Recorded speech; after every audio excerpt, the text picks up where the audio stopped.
Welcome, leaders, teams, and those ready to take charge of their energy. It's Kelly Buboltz, your guide in workforce energy management. Burnout is not just a buzzword, it's a symptom of deeper root cause stressors. We're here to stop waiting for the change and start leading it. It's time to reclaim our energy and lead our days with intention and purpose. When you're really busy and you're in that firefighting mode, when you're in that too long, you move into chronic stress. So then you really have to know the difference if you're busy or if you are in survivorship mode. So I'm going to go through the 5 biggest behaviors that I'm seeing in organizations in which they've crossed that line from busy to survivorship mode to burnout, that they're actually feeding a toxic culture of chronic stress. So the first behavior that I'm seeing in organizations that are moving into that chronic stress state is reactivity over reflection. And what I mean by that is every day they're in response mode. They're not really intentionally controlling what's going on in their organization, the functions, the responses to customers, initiatives, and then they get to the end of the quarter and they're like, why didn't we hit our goals? Why is this initiative not done? Oh, we haven't had time. Everything is in reaction to the fires going around. Now, I come from a 24/7 3-plant operation and then also supported some of the U.S. plants with leadership development. And so at any point in time, I was also in response mode. So you walk in and your day is dictated by your emails. Your day is dictated by all of the calendar invites that have come in. You actually control nothing. Your whole day is in response mode. Day after day after day, do you think that I'm really moving things forward? No, I'm doing a lot of things, but then there's more on my to-do list, and there's more on my to-do list, and there's more on my to-do list, and there's never that proof of progress, which is feeding burnout. So you're not really thinking strategically, you're just placing people into roles. You're not really thinking long-term because you're always fighting the daily fires. So what you actually want to work on and your priorities that you would want to work on in the day, take a back seat to the crisis of the day. The second thing that I'm seeing is overcommitment. Organizations and leaders and teams are saying yes to everything. Change is happening at an extremely fast pace. There's people changes in the modern day workforce. There's product changes with all the new developments and process changes with all the technology and advancements in software right now. So it's stealing our attention. And the key thing I'm seeing in leaders is it's easier to do product and process type of changes over people because people are complex. People take time. And the lack of training that leaders are getting right now, they don't have the right resources and tools to address the situation. So they're overcommitting on product and process changes and they're leaving people behind. When really, people are the biggest asset. People are the most expensive on the P&L sheet with payroll and benefits. But yet they're taking the back seat when it comes to leadership time. So overcommitment in too many areas, saying yes to too many things, means that you're saying no to a lot of the important needle movers in your organization. 3, constant urgency. Everything is an emergency, even though it doesn't really matter today, or it might not even matter this quarter. We can't figure out what is high priority and what is not. And when I work on this workforce energy management model with leaders, you will see the difference in opinions and perspectives come out, and they can't align on what is urgent and important together because they all come from different perspectives. So when an organization is disconnected like that between leaders, that trickles down because this team thinks that's priority and this team thinks that's priority, and we're all on different trails. So we're not going to hit the end destination together. So when everything is an urgent matter, everything's an emergency, and we're not really prioritizing our days and we're always in that response mode, we're causing more fires than what it's worth. The 4th thing I want to talk about is neglecting breaks. I was the number 1 offender of skipping lunch. I would eat during meetings. I would snack all day during meetings and never actually take a break.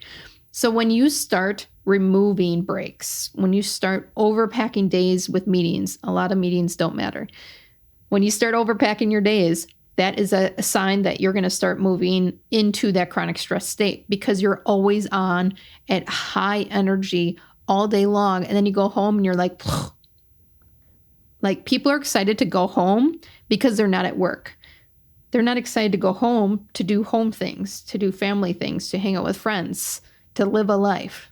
They just don't want to be at work. That's not a great state to be in. And when the behaviors start changing like that, that's already phase 8 of 12 of burnout. That behaviors are changing, that you're not excited to come into work. You're not excited to go at home. Those behavior changes are happening and people are observing them. That's already phase 8 of 12 in burnout. The last couple steps are not pretty. Trust me from a burnout survivor. It ain't a good state to be in. So neglecting breaks, feeding that chronic stress.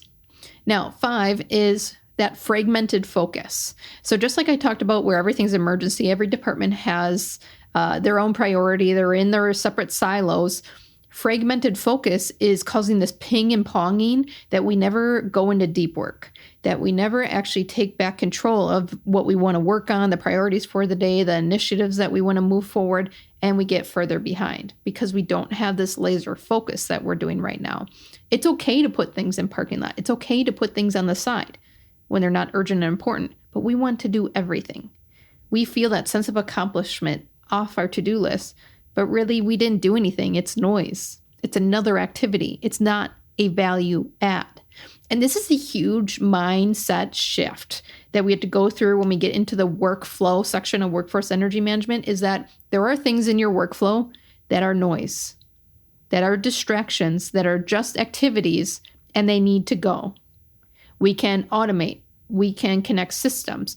We don't even do that anymore. Why are we still doing it manually? So multitasking shouldn't be the norm. Working through meetings shouldn't be a norm. Don't have the meeting then because people are not focused. A great example from one of my clients is they don't allow any laptops in the meeting except for the record keeper who's putting it right in the system for everyone to see, because people are on their phones and emails. People are on their laptops still working. Why are we having this meeting if people are only attentive 10%? Don't have the meeting. So when you have this fragmented focus because everyone's on their own little trail, you start to get miscommunication. You start to have distrust because someone said they would do something. They didn't do it because that's not priority. You have more mistakes. And then it's easier to disengage. It's easier to leave because you get in that helpless, hopeless state of why try? So when you have that fragmented focus, people are just kind of scattered around the woods and it's just a mess. So here's some things you can start to move away from those 5 behaviors of survivorship mode, of feeding the chronic stress in your organization. Redefining what is urgent. There is a lot of false alarms. There's a lot of gossip. There's a lot of drama. What is a fire and what is not?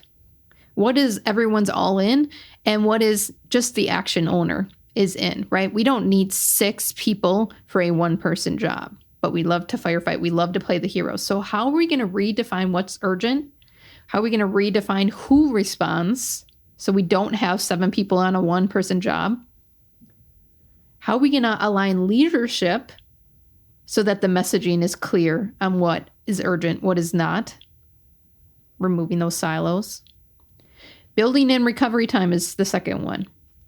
So when we go from meeting to meeting, when we have a big initiative and then we have to go to another meeting, you're losing momentum, you're losing productivity because there's no break to let that absorb. There's no break to take some notes on what that means for your team, some action items, some owners you can start assigning to it.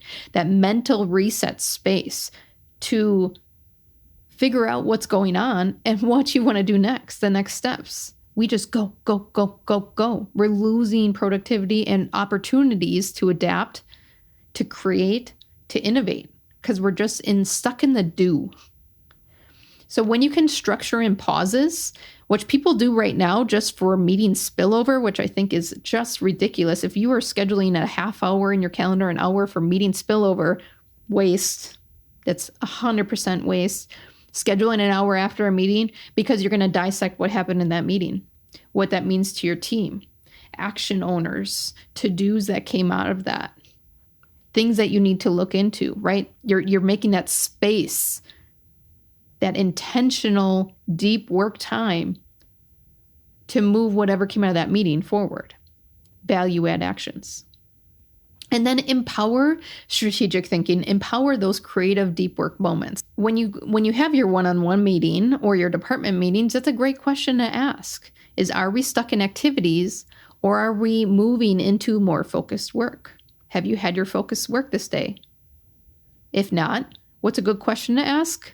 What's getting in the way? That's your noise. That's your dysfunction in pass-offs. That's your dysfunction in systems. Start addressing that. Do you see where opportunities of workflow are coming out? Opportunities for productivity optimization. But you need intentional space to get there. You need to stay in that curiosity, open-ended questions to start examining the dysfunction. And suddenly time starts to appear because you're addressing the root causes of dysfunction versus all the symptoms and noise going on. So how can you empower this deep work, this focus in your organization, in your departments, in your team? The next thing you can think about is how the direction and clarity across departments is. Because I've sat in enough leadership meetings to know we all agree in this specific room, and then we leave, and that person says that, and that person says that, and that person says that, and that person says that, and we're all over the woods. Even though 5 minutes prior, we just committed to what we were going to do. Personal preferences get in there, department priorities get in the way. They let fear and gossip and drama drive the day. So really getting into decision clarity and how we're going to move forward.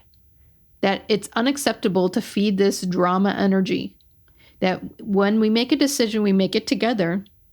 We all agreed on action owners. We agreed on the follow-up measures, the timelines, and now we execute.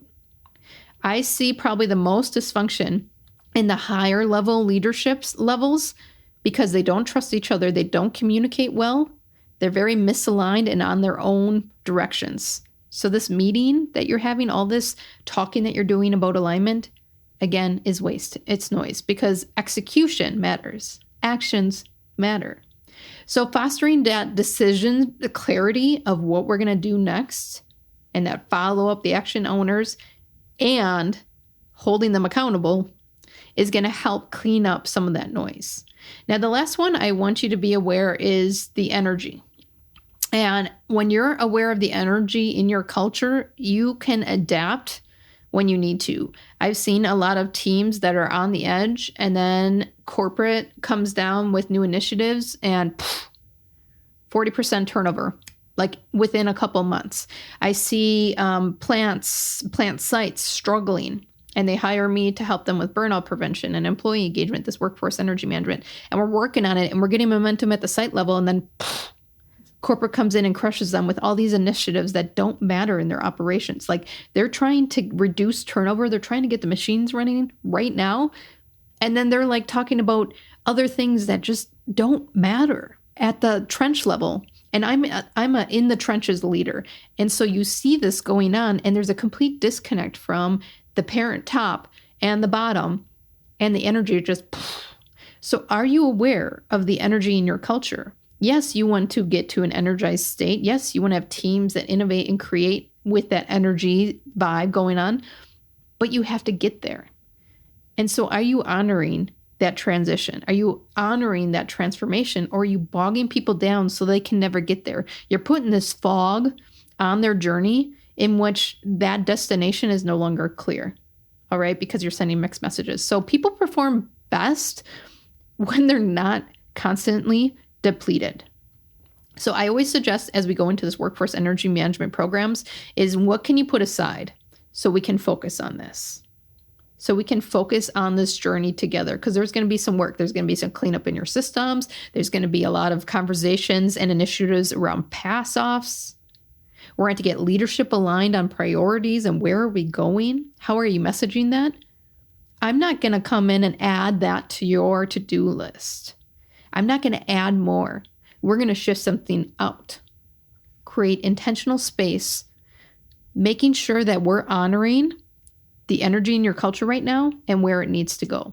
And the companies who have done that, it's become priority. It's become priority that we have one-on-ones. It's become priority that we make space in our department meetings for these curiosity, open-ended questions. And then naturally, people follow that energy because they see their operations start to come to life. They see the problems actually getting fixed at the root cause. And it's a really cool transformation to see them basically take it on their own. And that's the goal, is I'll provide the tools, I'll provide the framework, I'll give some third-party perspective of things that I'm seeing. And as you start to take hold of that energy and people start to follow it, I back up.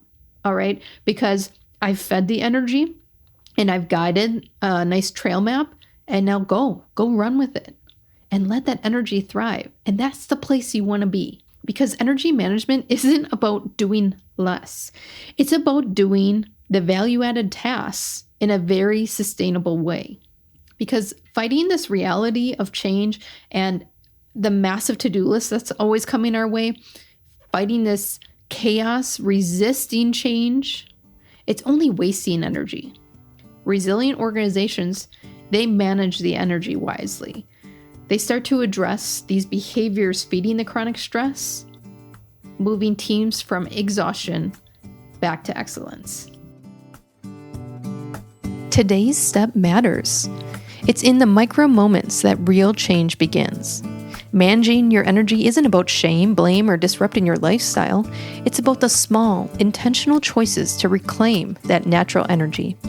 If this episode hit the mark for you, share with others.